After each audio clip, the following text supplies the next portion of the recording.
मैया आज तनमनी सी हो गई। उठा करके लानी है दही की मटकी, तो उठा करके ले आती पलना, क्योंकि कन्हैया जाएगा। समझ में नहीं आता क्या करें। रोज का नियम था अपने आप उठाती मुंह धुलाती, आज भी जगाया फिर मुंह धुलाने लगी। मुंह धोते धोते कहने लगी कन्हैया मुंह धोना भी नहीं आता और मथुरा जाएगा, कैसे रहेगा? ना जा। श्रृंगार कराया, फिर कहने लगी कपड़ा पहनना भी नहीं आता, कैसे रहेगा परदेश? कौन पहनाएगा तेरे को कपड़ा? भोजन कराने लगी, माखन मिश्री खिलाया। नंद बाबा ने सोचा कि यहाँ पर लाला के प्रेम के कारण ब्रजवासी दुखी होंगे, तो हमसे देखा नहीं जाएगा। बूढ़े बूढ़े ग्वाल वालों को लेकर आगे ही निकल गए। पर आज पता क्या हुआ, जो भगवान के उम्र के छोटे छोटे ग्वाल वाल भी थे, सब उठते गए, किसी ने मुंह भी नहीं धोया, क्योंकि माता तो रो रही थी यमुना के किनारे रात से। किसी से पूछते आज मैया नहीं है, बोले कन्हैया जा रहा मथुरा। और छोटे छोटे ग्वाल वाल, कोई 5 साल का, कोई 7 साल का, अपने घर से उठ करके आता, और जहाँ नंद बाबा जा रहे वहीं को दौड़ जाता नंगे पाँव। जहाँ कन्हैया नहीं रहेगा हम भी नहीं रहेंगे, हम भी चले जाएंगे मथुरा, हम भी चले जाएंगे। सो बाबा के साथ सब के सब चले, छोटे छोटे ग्वाल वाल। यहाँ पर श्याम बलराम की जोड़ी भी निकली, मैया के मानो प्राण निकल गए। रह गया वो महल जहाँ भगवान का बचपन बीता था, रह गई वो माखन की मटकियाँ, रह गया वो खेल खिलौना, रह गया वो मैया का आंगन जहाँ ठुमुक ठुमुक कर चलता था कन्हैया। 11 साल 3 महीने के भगवान हुए और वृंदावन छोड़ दिया। मैया पुकारती रह गई कन्हैया कौन चुराएगा माखन, कौन चुराएगा गाय, तेरी हरेक लीला याद दिलाएगा।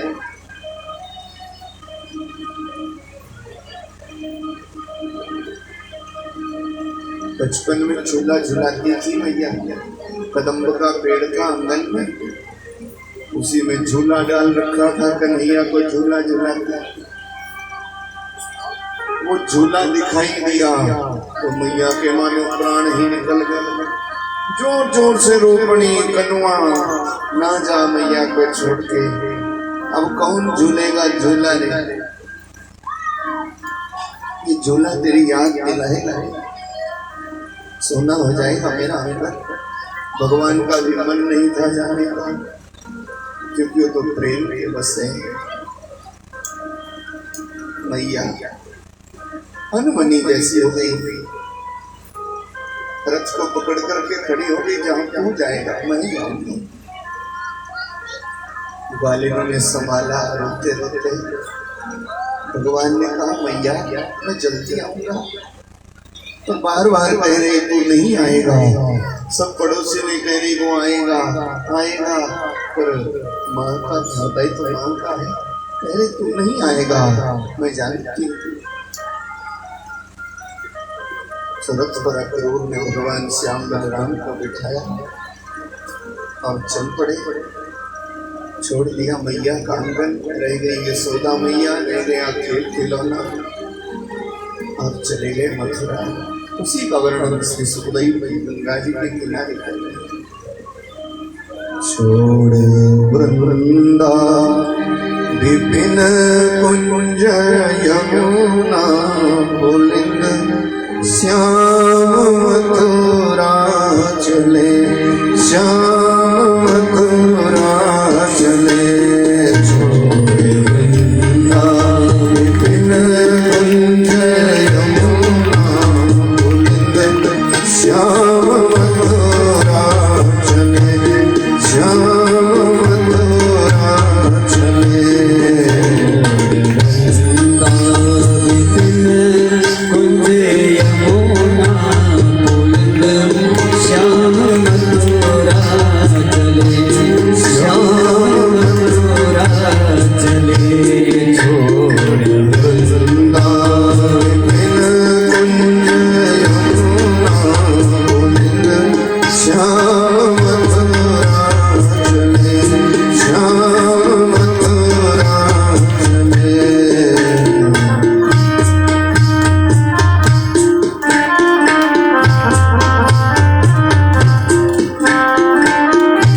छोड़ दिया और चलते चलते यमुना की पावन कुंड पर चलते चलते जहाँ गोपांगना है आधी रात से ही रो रही, वहां पहुंच गया भगवान का घेर लिया गोपांगनाओं ने, बोल कब आएगा कब आएगा।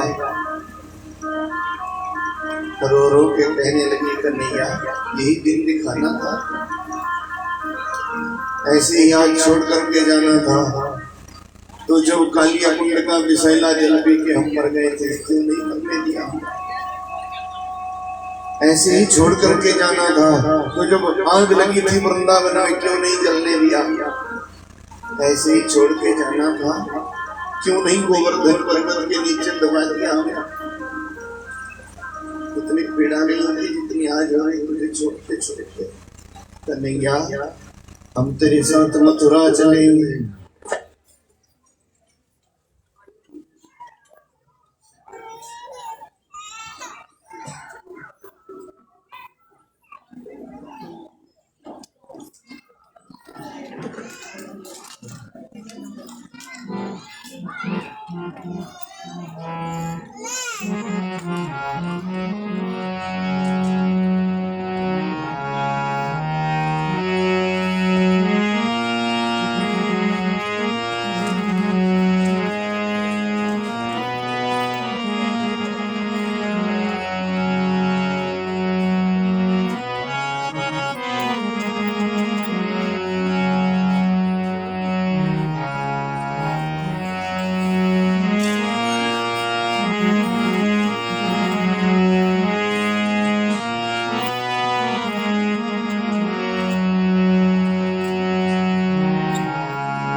वृंदावन बिहारी लाल की जय।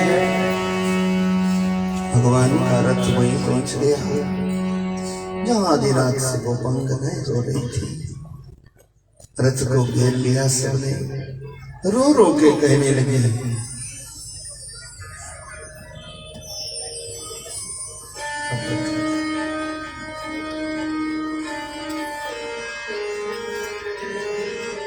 बाद में आओ तो अरदास बैठ खड़ी कर लिया करो माता जी, पहले आओ तो बोलना है।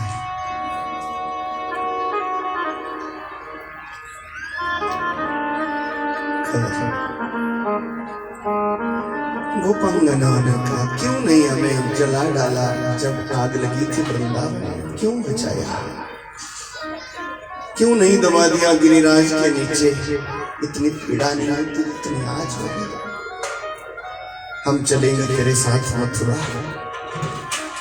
भगवान ने कहा, भगवान ने सोचा तो बेइज्जती होगी। भगवान ने कहा ना ना ना, मथुरा क्या करोगे, सबकी समय आऊंगा जल्दी।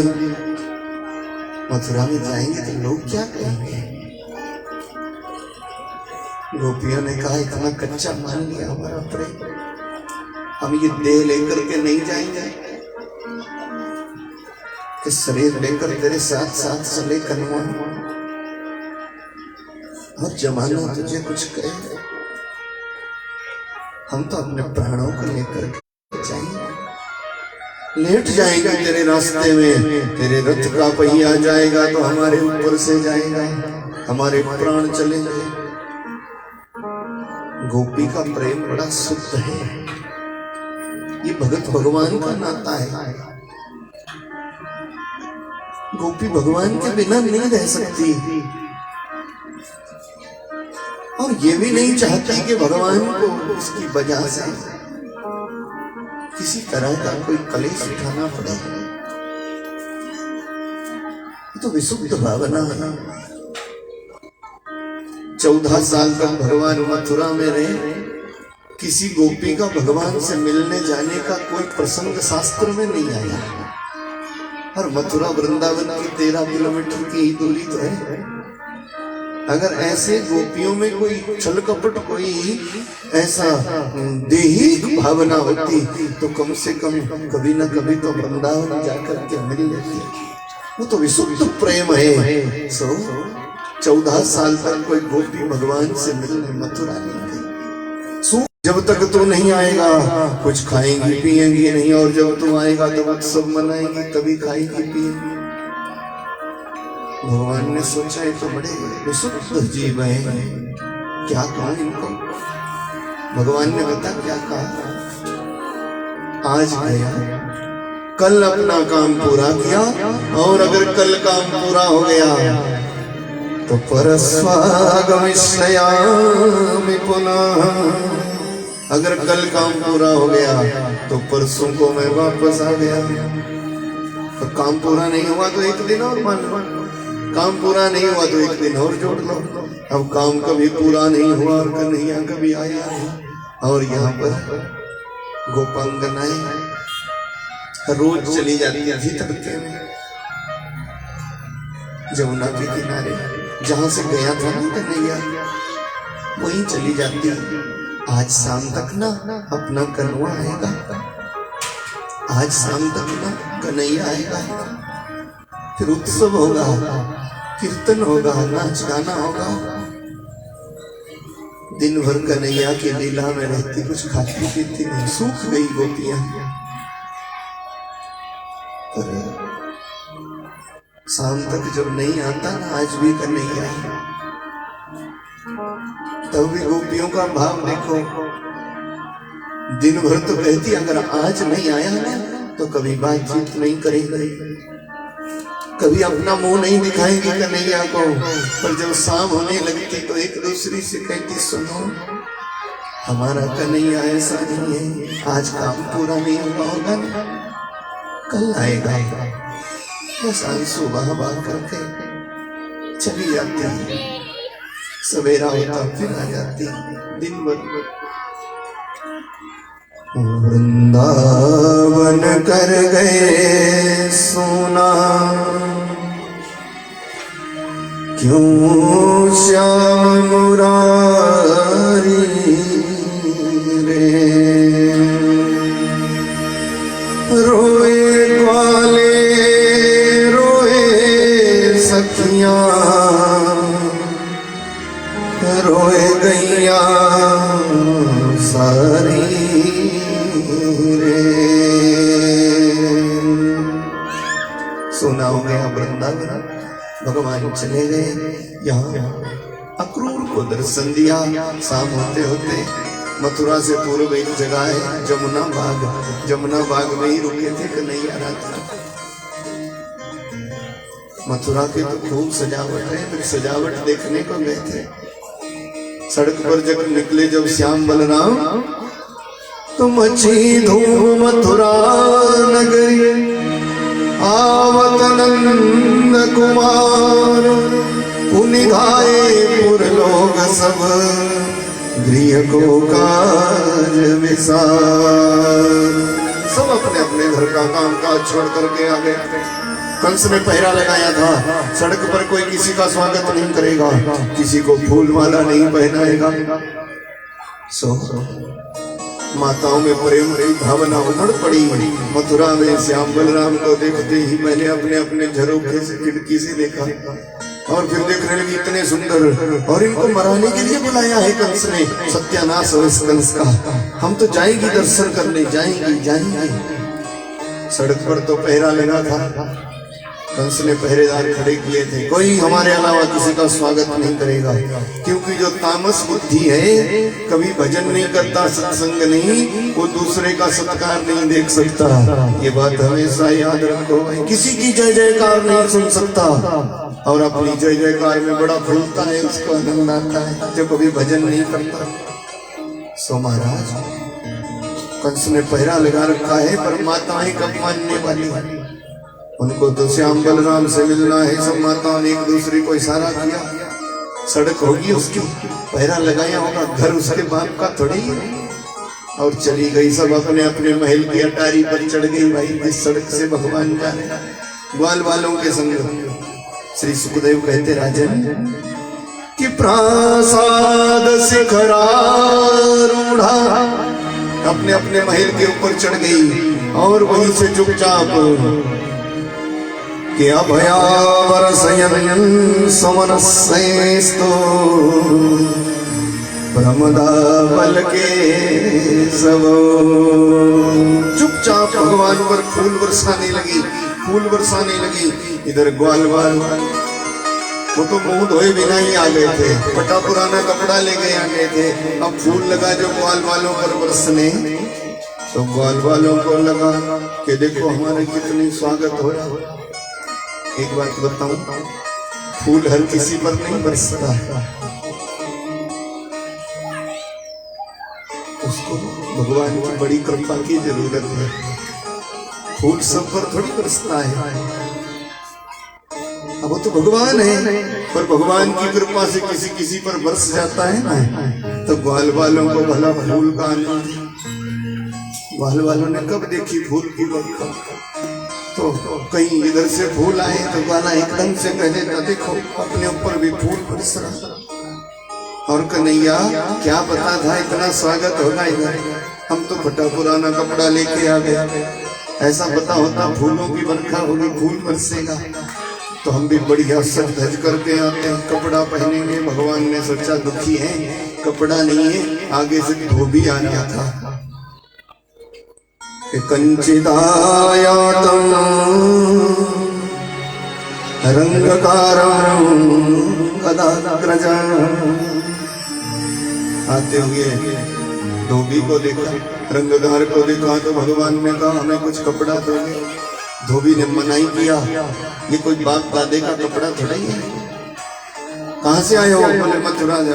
जो इनाम पहरेदारों को पहलवानों को मिलना है सो हम ही देंगे, इसको तो हम ही मार देंगे। सो भगवान को मारने दौड़ा। और ग्वाल वाल बता क्या रहे हैं? ग्वाल वालों ने कहा कन्हैया डरता है क्या? हट्टा कट्टा देख के डरता है क्या? दिखा जरा पुतना वाला हाथ, और फिर तेरे से काम नहीं बनेगा ना। तो एक 7 साल का ग्वाला कह रहा अगर तेरे से कुछ नहीं होगा ना कन्हैया तो पीछे मैं बैठा हूँ, फिर मैं देख लूंगा। और भगवान को उसकी बात सुनकर आंख में आंसू आ गया। भगवान ने कहा इस तुम्हारे भोलेपन ने ही तो मेरे को तुम्हारा कर दिया। बोले नारायण भगवान की जय। भोलेपन में भगवान आते हैं। भगवान ने धोबी को फटकारा, प्राण निकल गए और कपड़ा सबने पहन लिया। फिर दर्जी की दुकान आई, सब ठीक किया। बहुत सुंदर कथा है मथुरा की, आपको मैं सुनाया हूँ। फिर आगे चले तो कुब्जा का उद्धार भगवान ने किया। कोई दो अंगुलयां पाणिभ्यां पदभ्यामाक्रम्य, 2 उंगलियां से एक कुबड़ी थी, कंस को लगा दी चंदन का तिलक। तो भगवान ने कहा सुंदरी रुको रुको रुको, ये पहले जन्म में स्वरूप नखा थी। जब राम जी बन करके आए थे पंचवटी पर गई थी, आप बहुत सुंदर हैं, हमसे ब्याह कर लो, ब्याह कर लो। थी तो राक्षसी। भगवान ने कहा हमारा ब्याह हो चुका है, मर्यादा के खिलाफ है। पर भगवान तो भगवान है, अंदर से ही दिया था वरदान, अगले जन्म में आएगी तो तेरा मनोरथ पूरा करूंगा। ब्याह तो नहीं करूंगा पर मनोरथ पूरा करूंगा। तो आज भगवान ने उस कुबड़ी को कहा सुंदरी सुंदरी। बड़ी खुशी हो गई, क्योंकि इससे तो यहाँ कोई बातचीत भी नहीं करता था। सो भगवान ने चंदन का तिलक मांगा तो तिलक लगाया, और बदले में पदभ्यामाक्रम्य दो अंगुलयोतान पाणिभ्याम, 2 अंगुलियों से जरा उचका दी ठोडी, ऐसी सुंदरी बन गई कि ऐसी तो पूरी दुनिया में कोई थी। तो घर वापस चली गई, भगवान से कहा हमारे घर कब चलोगे? भगवान ने कहा पहले मामा जी से मिल लें, फिर कभी आएंगे। सब कुब्जा का उद्धार किया और फिर चले गए जहां धनुष रखा था कंस के पास।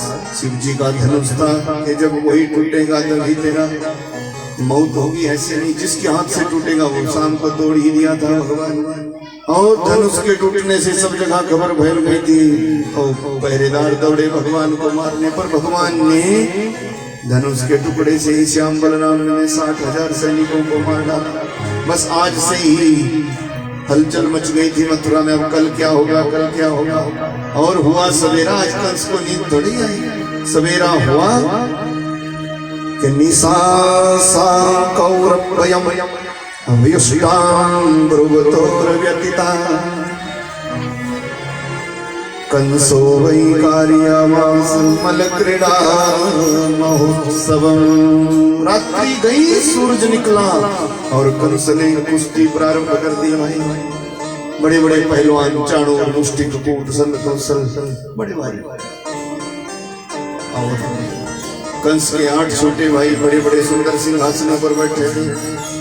ब्रजवासी भी गए, राजा को भेंट की सामग्री रखी।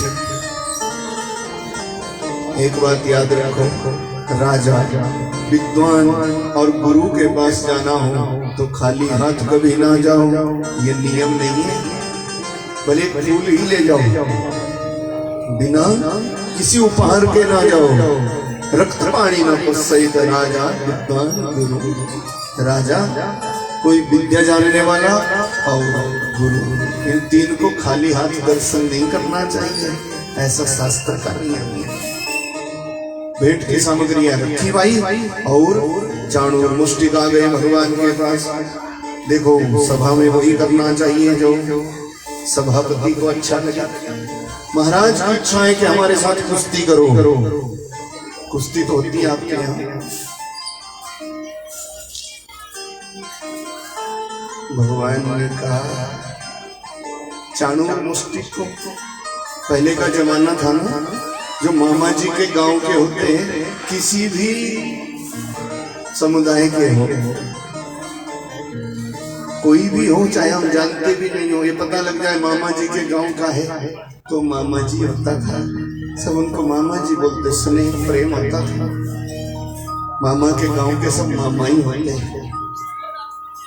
भगवान तो छोटे बच्चे बन के गए हैं। चाणूर, मुष्टिक आ गए, हमसे कुश्ती लड़ो। बड़े बड़े पहलवान जाने वाले।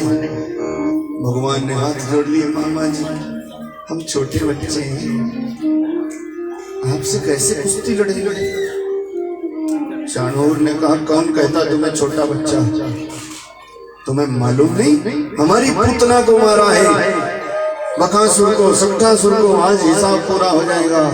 भगवान ने कहा तो हम भी कोई कम नहीं है, पर पहले एक बात बताओ, ये नियम विरुद्ध कार्य क्यों है? यह कुश्ती का खेल होने वाला है, इन सब माताओं को क्यों मिला रखा है? भागवत तो कहती है कि माताओं बहनों को कुश्ती का खेल देखने से उम्र कम हो जाती है। मल क्रीड़ा देखने से माताओं बहनों की उम्र कम हो जाती है, इसलिए कुश्ती नहीं देखनी चाहिए। पर अब तो जमाना बदल गया, अब देखना तो क्या, अब तो माता जी कुश्ती लड़ती है। देखा नहीं आपने? अब जब लड़ती माता जी तो देखने में क्या तकलीफ? कुश्ती लड़ती, वो भी बड़े बड़े पहलवानों के संग। अब इस राष्ट्र में बेशर्मी फैलने लगती है। माताओं का काम कुश्ती लड़ने का नहीं है। खैर मैं ये भी नहीं कहता, भागवत कहती है माताओं का कुश्ती का खेल देखना भी नहीं चाहिए, लड़ना क्या। करना है तो सत्संग करो, भजन करो, बलबूता है तो अच्छा कार्य करो, अपने परिवार को बढ़िया बनाओ। कुश्ती पहलवानों के लिए छोड़ो। भगवान ने कहा ये माताएं क्यों बुला रखी है, नरक में चली जाएंगी, इनकी उम्र कम हो जाएगी, हम कुश्ती लड़ेंगे। चाणूर ने कहा इसका मतलब लड़ने की हिम्मत नहीं है, तो टाल मटोल कर रहा। बोले बाला वयम तुल्य बलये कृष्यामा। मामा जी हम छोटे बच्चे हैं, लड़ने को मना नहीं करते, पर हमारी बराबरी के बच्चे ले आओ। कुश्ती का खेल होता बराबरी का। कुश्ती देखने वाले का कल्याण पुरुषों का भी माताओं को तो देखने नहीं चाहिए। पुरुषों का कल्याण भी तब होता है अगर जोड़ बराबरी का हो। जोड़ ठीक नहीं होना तो कुश्ती देखने वाला पुरुष भी नरक में चला जाता। बेजोड़ नहीं, कजोड़ नहीं होना चाहिए, जोड़ की होती कुश्ती, जोड़ बराबरी का हो। भगवान ने कहा हम छोटे बच्चे हैं। चाणूर ने कहा कौन कहता तेरे को छोटा बच्चा, हमारे इतने राक्षसों को तूने ही मारा है। तब क्या था, भगवान ने भी कहा डरने की क्या जरूरत है मामा, अगर लड़ना ही है तो आजा, हम भी कोई कम थोड़ी, मैया यशोदा का दूध भी रखा है। पहले का जमाना था ना, जब किसी से लड़ भी जाते भिड़ जाते तो कहते आजा, माँ का दूध भी रखा है।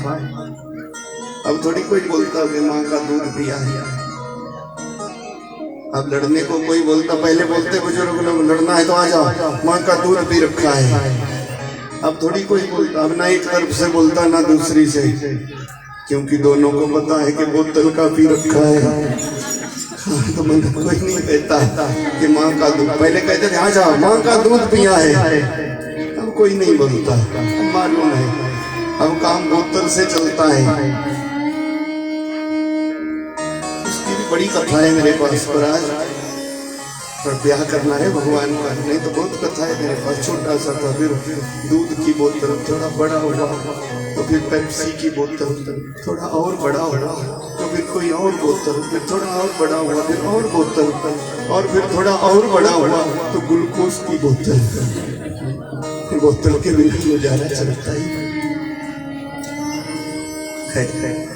बोले नारायण भगवान की जय।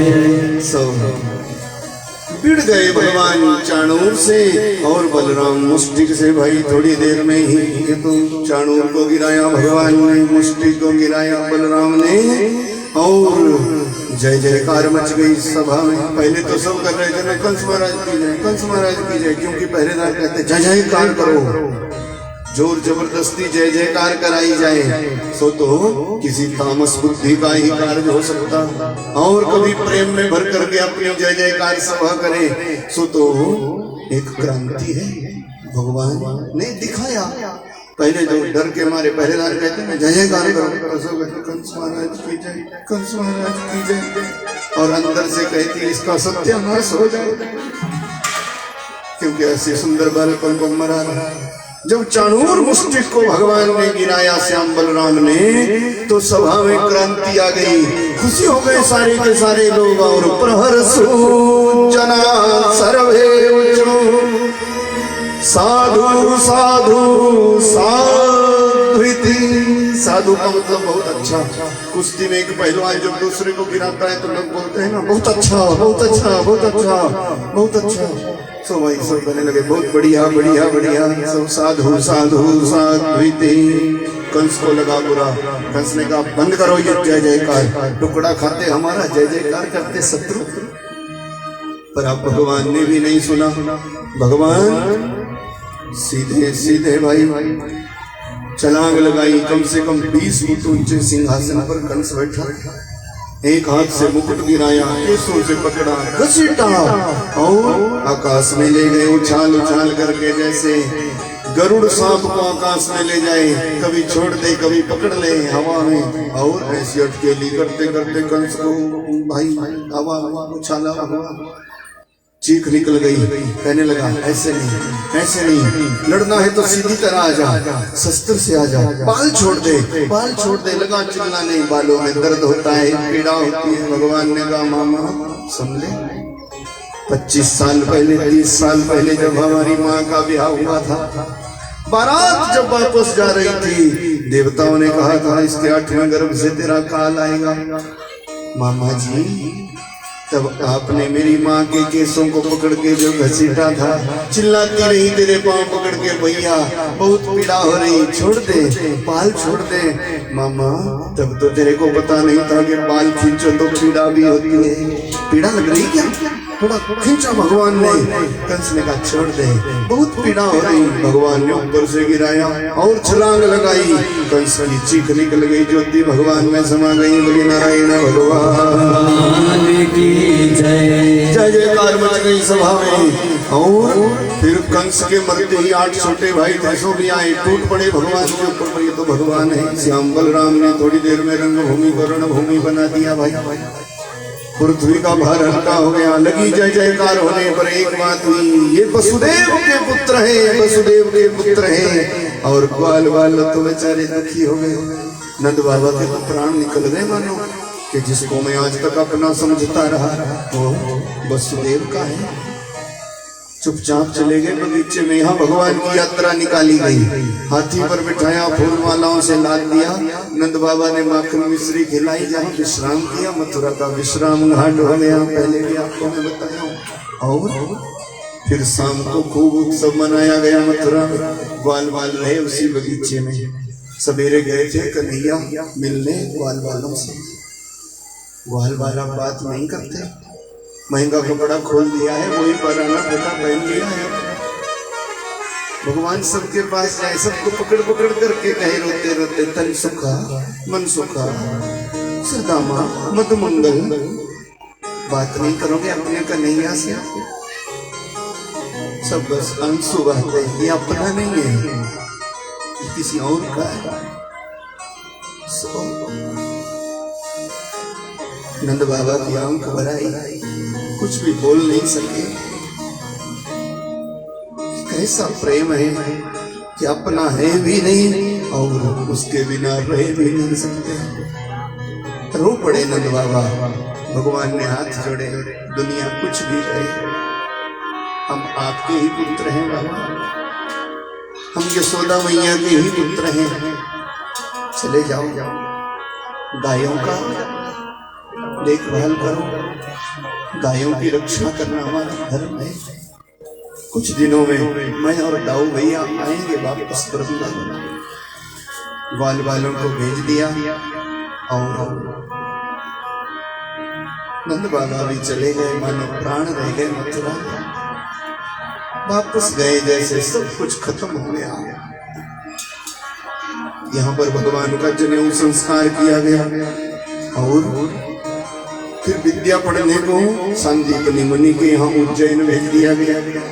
दुनिया को सिखाया भगवान को ऐसी क्या जरूरत है कि वो किसी के पास जाए विद्या पढ़े, पर दुनिया को सिखाया कि संसार में गुरु के बिना ना रहो। मैं भी आ जाऊं तो गुरु के बिना मेरा भी बेड़ा पार नहीं। इसीलिए भगवान गुरु जी द्वार गए, इसीलिए गुरु की आवश्यकता पड़ी। और 64 दिनों में ही भगवान 14 विद्या 64 कला पूर्ण हो गए।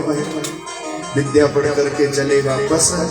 गुरु माता रोने लग गई, कहने लगी तू आया था तो जीवन बहल था, मेरा पुत्र आज तक जिंदा होता तेरे जैसा हट्टा कट्टा हो गया होता। भगवान ने कहा क्या हुआ उसके बेटा? बोले समुद्र स्नान करने गए थे, लहर आई उसी में चला गया, अब हमारा पुत्र नहीं, तेरे जैसा ही सुंदर था। भगवान ने कहा मैं लाता आपके पुत्र को। भगवान गए सीधा समुद्र में शंख नाम का दैत्य मिल गया, उससे लड़े भगवान, शंख को मारा और उसी की देह से उनको शंख, पांचजन्य शंख प्राप्त हुआ जो भगवान धारण करते हैं। शंखासुर के मरने से और उसकी छोटी मोटी हड्डियों से शंख जाति समुद्र में हो गई, तो भगवान की पूजा में पवित्र मानी जाती है। सो भाई गुरु का पुत्र तो मिला नहीं कि वो जमराज के पास है। भगवान गए जमराज की संयमनीपुरी में और गुरु का पुत्र लाए। गुरु दक्षिणा में गुरु माता को दे दिया, खुशी हो गई और खुद चले आए भाई मथुरा। नाना का राजकाज में हाथ बंटाने लगे उग्र से और समय चलता गया। वृंदावन की बड़ी याद आती भगवान को, इसलिए उद्धव को भेजा था गोपियों का संदेश लेकर के, क्योंकि उद्धव अभिमानी हो गए थे। भगवान ने सोचा हमारे जाने के बाद ये संसार का कल्याण कैसे करेंगे। उद्धव गए थे 1, 2, 3 दिनों को और रह गए थे 6 महीना। जब प्रेम का रंग चढ़ा तो भगवान प्रेम के बस 6 महीने के बाद लौटते थे प्रेमी बन करके। और यहाँ पर भगवान को जाके घर गए, सुदामा माली का घर पवित्र किया। कंस की जो रानियां थी ना स्त्री प्राप्ति, विधवा हो गई और गई अपने पिताजी के पास, जरासंध के पास। हम कन्हैया ने, हमारे कृष्ण ने हमारे घर वाले को मार दिया, विधवा हुआ। जरासंध ने चढ़ाई की थी मथुरा के ऊपर, एक बार नहीं 23 अक्षौणी सेना लेकर के 17 बार चढ़ा आया था। 17 बार चढ़ाई की थी। भगवान भी क्या लीला करते, सेना को मार देते, जरासंध को छोड़ देते, क्योंकि ये दुष्ट है। अगली बार को और सेना इकट्ठी करके लाएगा, हमें दुष्टों को ढूंढने नहीं जाना पड़ेगा, यही लाएगा, सेना को मार देता। ऐसा 17 बार हो गया। 18वीं बार को काली मल्लेश को अपना मित्र बनाया और तैयारी कर ही रहे थे अभी युद्ध की। इतने में देवताओं ने नारद जी से कहा कुछ करो कि ये लड़ाई खत्म हो जाए। नारद जी ने कहा मैं चलता हूँ कि भगवान इस दुष्ट को मार दे, जरासंध को। तो नारद जी ने जाकर के कहा सुनो, क्या कर रहे हो जरासंध? बोले 17 बार उस ग्वाले ने हमें हरा दिया, हमारी सेना को मार दिया, पर अब काल यवन मल्लेश मेरे साथ मिल गया है। उसको वरदान है कि जिसको हाथ से छुएगा वो तत्काल भस्म हो जाएगा। उसने वादा कर रखा है आधा राज्य उसी को दे दूंगा। कृष्ण को छुएगा और वो भस्म हो जाएगा। नारद जी ने सोचा ये तो अपने जीत के सपने देख रहा है। नारद जी ने कहा ऐसा कभी नहीं होगा, कन्हैया को मारना हो तो मेरे पास है मंत्र। जरासंध को लगा तो बहुत बढ़िया है। जरासंध ने कहा आओ आओ बैठो। नारद जी का स्वागत सत्कार किया। फिर पूछा, बोले कैसे मरेगा वो कृष्ण? नारद जी ने कहा एक ही उपाय है, ये जो ब्राह्मण है ना, इनके मंत्र में बड़ी ताकत होती है। 1100 ब्राह्मणों को ले आ, अपने महलों में पाठ में बिठा दे, उनको खूब संतुष्ट कर सेवा भाव से, और 1100 ब्राह्मणों से पूजा करा भाई। अगर उनका मंत्र सफल हो जाएगा तो फिर तेरी विजय में कोई दो राय नहीं है।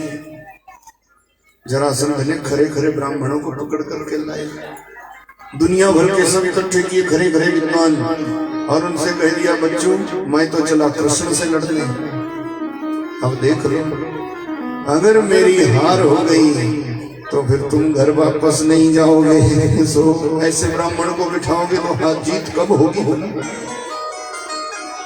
अगर मेरी हार हो गई तो घर का मुंह नहीं देखोगे। मैं जीतना चाहिए, फिर जो भी मांगोगे सो होगा।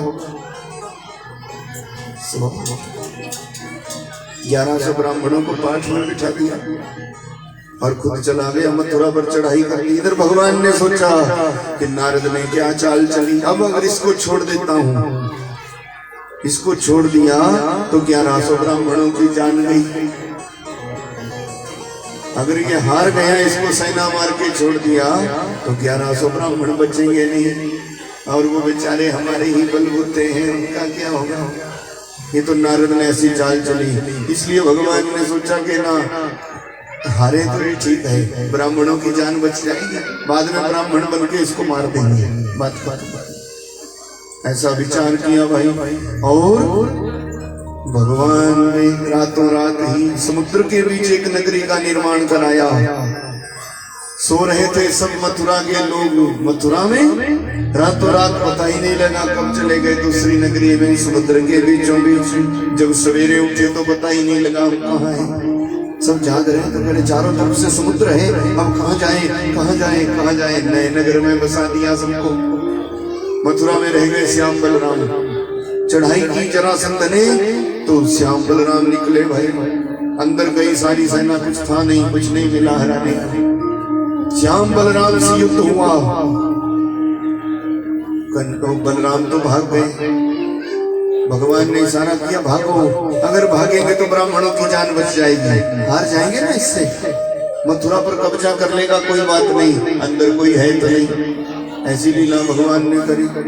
श्याम बलराम भागे युद्ध छोड़ करके। ओ भागा ग्वाला, भागा भागा, पीछे दौड़ा जरासंध काल यवन को लेके, हाथ से छूले और खत्म कर दे। भाग गया युद्ध छोड़ के। सुखदेव कहते युद्ध छोड़ के रण के मैदान से भाग गए भगवान, तो नाम हो गया रण छोड़ राय। बोले रण छोड़ राय भगवान की जय। ये गुजरात आदि में रण छोड़ राय के नाम से बड़ा पूजन होता भगवान का। रण छोड़ राय प्रभु, रण छोड़ रहा है तो बन गए जब युद्ध छोड़ करके भागे।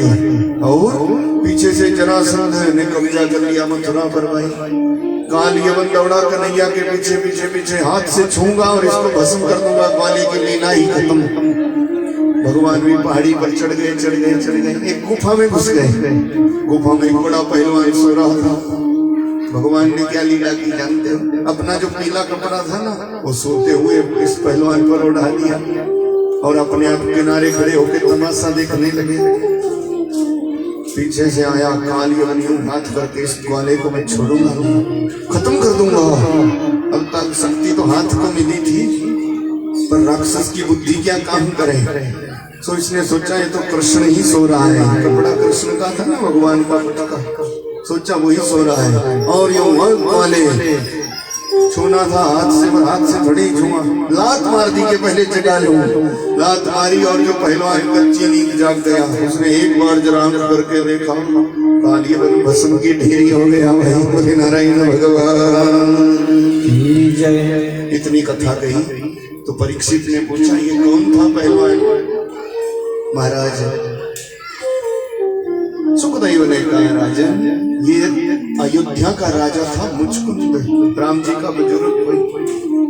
देवासुर संग्राम में गया था लड़ने, और उस समय देवी देवता ने अपनी जीत के बाद इसको वरदान दिया था। बोल क्या चाहिए? इसने कहा कुछ अयोध्या में कमी नहीं है। तो क्या चाहिए? बोले थोड़ा थक गया हूँ युद्ध करके, सोना चाहता हूँ। देवता ने कहा चला जा, परवर्षण पर्वत की गुफा में सो जा, तेरी नींद ही नहीं खुलेगी। जुग बीतते जाएंगे तू सोता रहेगा, पर कोई आएगा और कच्ची नींद तेरे को जगाएगा तो तेरी एक नजर से ही वो भस्म हो जाएगा। इस बात को भगवान ही जानते थे। तो आज भगवान गए उसके ऊपर कपड़ा उड़ा आया तो था ग्वाले को भस्म करने के इरादे से, पर यहाँ भगवान के देखते ही मुचकुंद के देखते ही काली भस्म की ढेर बन गया।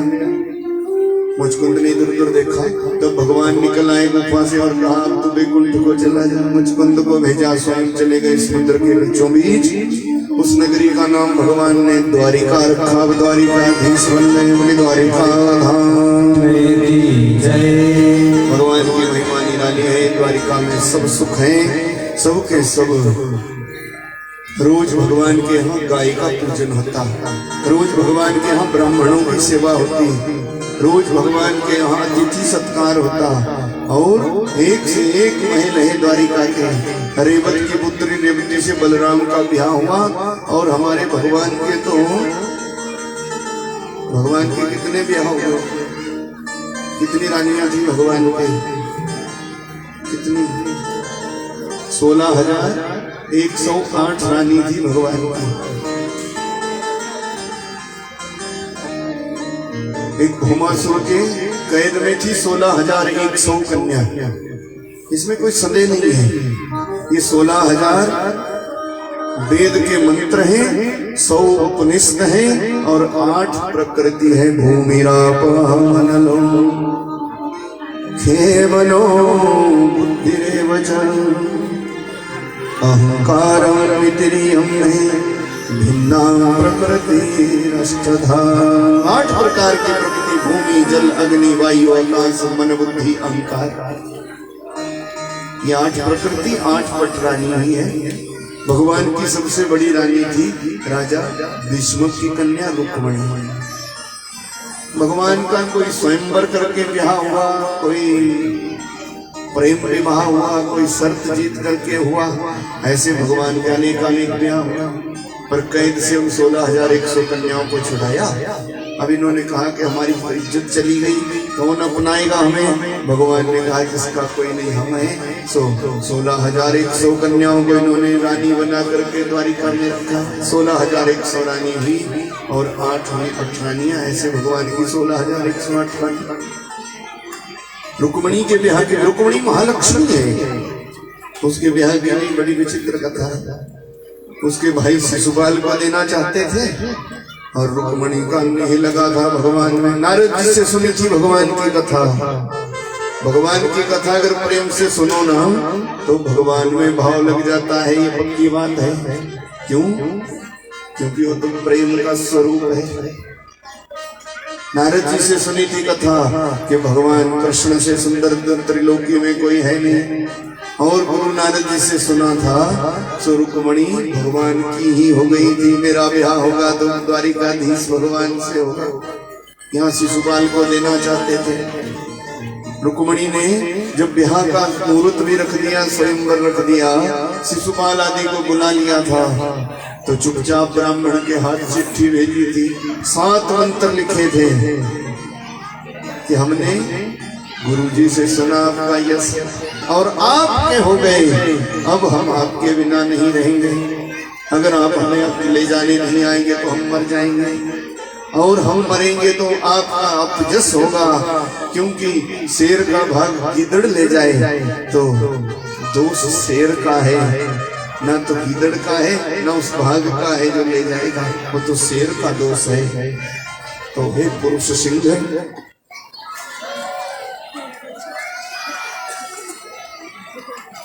स्नात करेगी तो निकरा करता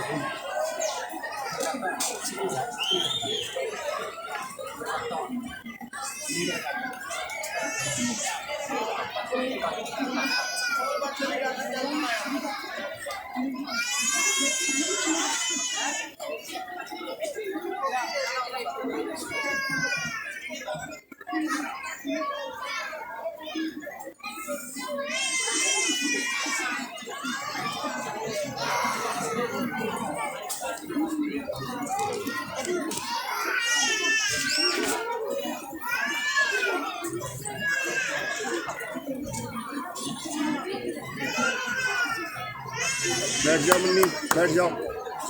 अंधेरे में ऐसे थोड़ी खड़े होते, बैठो नीचे।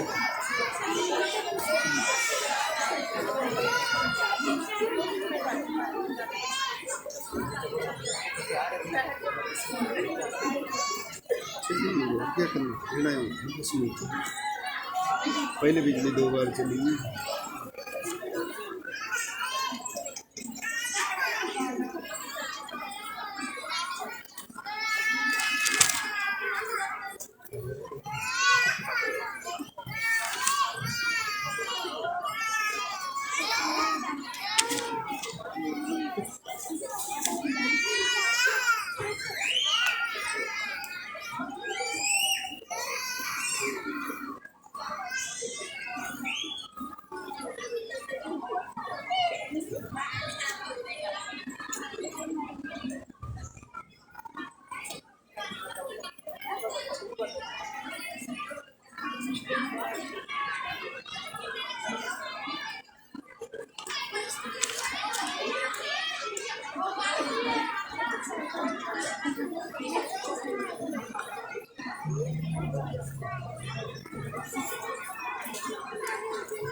बोले वृंदावन बिहारी लाल की जय।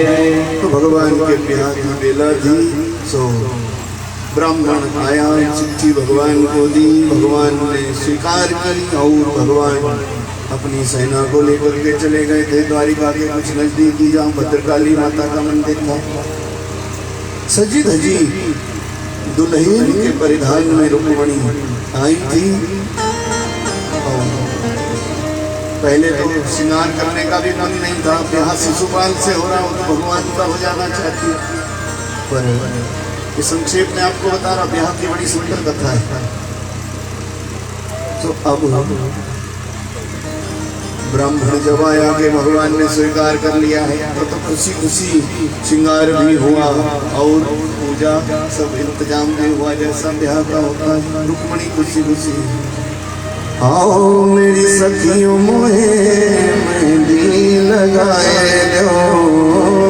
भगवान आएंगे, रुक्मणी के संग ब्याह है, तो ब्याह की बेला है। 2 मिनट बिजली के बीच बीच में बिगाड़ा कर लिया ना, तो अब संक्षेप में ब्याह करेंगे और मेरे साथ साथ आप प्रेम से बोलो।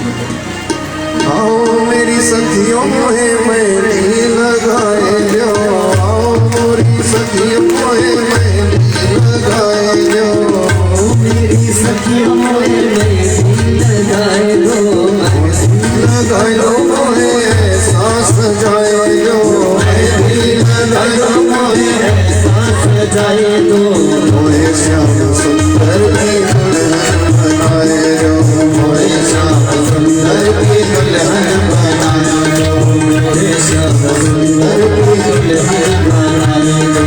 आओ मेरी सखियों मोहे मेहंदी लगाए दो, आओ मेरी सखियों मोहे मेहंदी लगाए दो, कदम मोहे ऐसी सजाए दो, मोहे श्याम सुंदर की दुल्हन बनाए दो, मोहे श्याम सुंदर की दुल्हन बनाए दो। भगवान का ब्याह है, जब भाव से बोलो रमणी द्वारिकाधीश भगवान।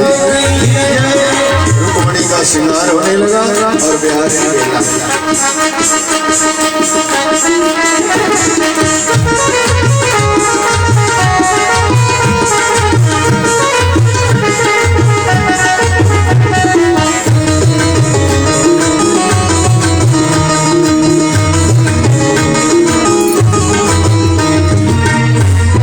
सत्संग में मेरी बात चलाई,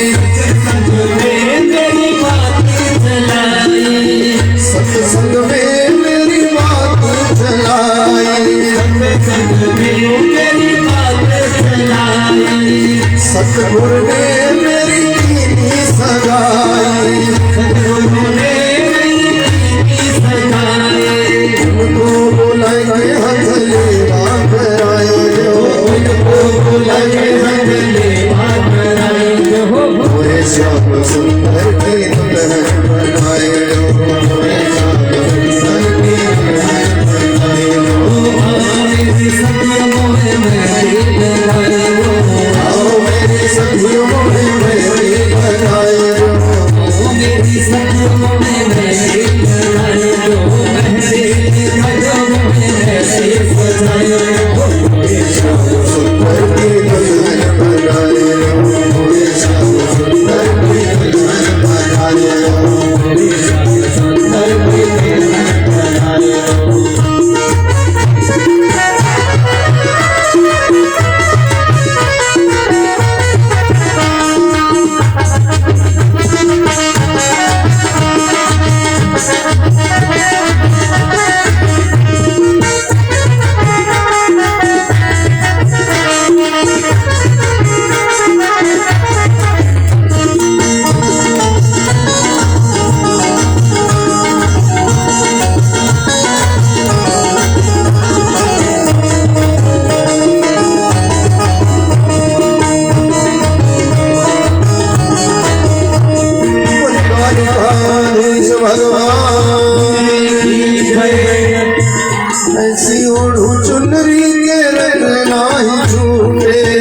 ओढ़ो चुनरी की रंग नाही छूटे, ऐसे ओढ़ो चुनरी के रंग नाही छूटे, ऐसे ओढ़ो चुनरी की रंग नाही छूटे।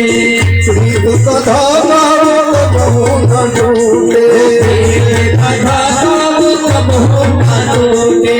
अटले सुहाग की बिंदिया लगाए हो, अटले सुहाग की बिंदिया लगाए हो। मोहे श्याम सुंदर की दुल्हन बनाए हो, मोहे श्याम सुंदर की दुल्हन बनाए हो।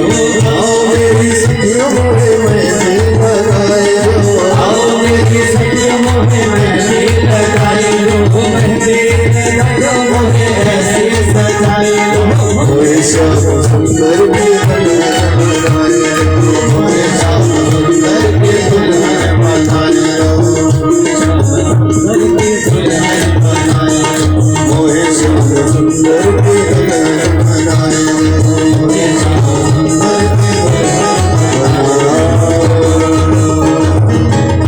की द्वारिकाधीश भगवान ऐसे रुक्मिणी का शिकार किया गया। भगवान भद्रकाली के मंदिर से ही हरण करके ले गए और फिर ब्याह बनाया गया। द्वारिका में भगवान के ब्याह का उत्सव है। तो भाव से बोलो ना, होली महिला वाले हरा वाले दे नानी महिला वाले हरा वाले दे नानी। हाथ उठा के बजाओ ताकि ब्याह का उत्सव है और मेरे साथ साथ बोलो ब्याह का मौका है।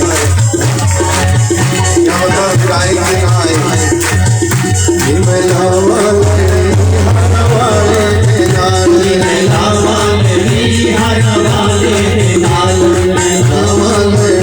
हरा वाले हरा वाले दे नानी, हरा वाले नानी, हरा वाले दे नानी, कुल्ला वाले दे नानी, हरा वाले नानी, कुल्ला वाले नानी, हरा वाले दे नानी, कुल्ला वाले दे नानी, हरा वाले नानी, कुल्ला वाले